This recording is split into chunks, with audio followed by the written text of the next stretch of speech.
I think you have purpose at the top, and I think you have passions. You have all these verticals of passion.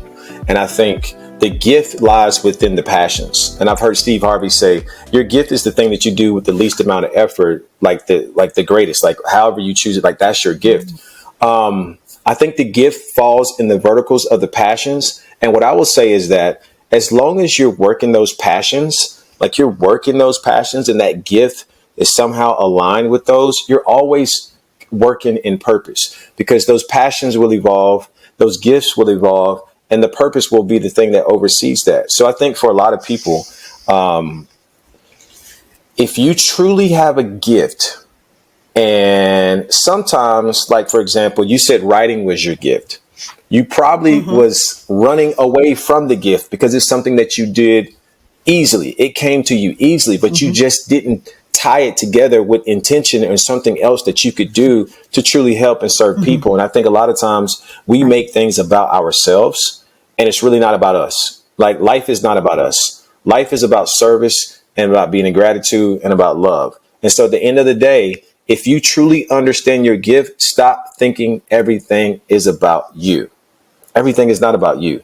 Your gift was given to you to help serve somebody else. And so if you reframe it in that way and stop thinking along the lines of like, oh, this is my gift, like I don't really have to do something. No, your gift was given to you to use to help somebody else.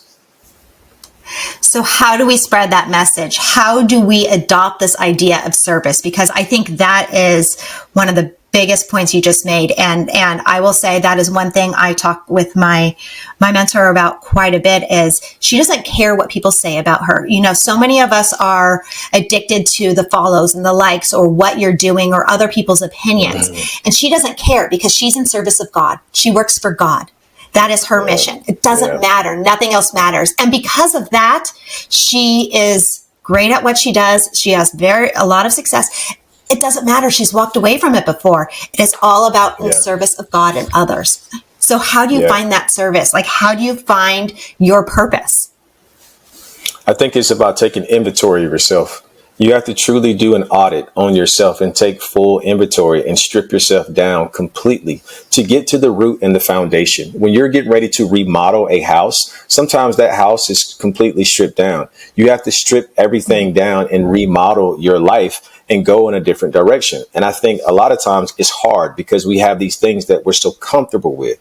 Well, it's time for you to get comfortable being uncomfortable. Like, you got to get uncomfortable, and it's not going to be easy. And a lot of times we just get into these comfortable spaces in life and we don't want to move until something happens. So not only do you keep listening to Intentional Living with Courtney, but it's something that you have to create this ecosystem for yourself to strip yourself down, to ask yourself these questions. Who am I? Why am I here? And what am I supposed to do? How do I truly take my gift and give it out to the world? How do I not misuse my gift? How do I lean more into my gift? How can I stop making things about me and allow my gift to serve other people?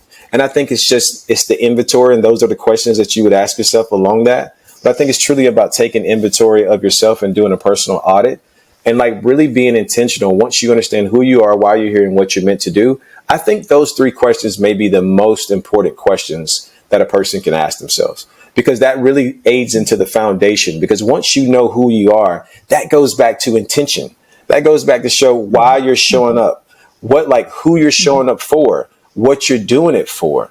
And I live by that motto. I truly live, and I love the word intention. That's why when I saw that you were doing this show and just talking about intentional living, like, like that is so beautiful, because at the end of the day, when it comes to life, if you're not intentional and you're just living out here in chaos, it's going to be hard for you. And what I do realize is that on the spiritual realm, you have God is singular. You have legion, which is many. And so God being singular, it's like if you're singular, focused on you and the intention of who you are versus being scattered with all these ideas and thoughts, that's more of the legion space. Be more in the God space. And that's what I really lean on, and that's what I refer to. And that's my answer to the question.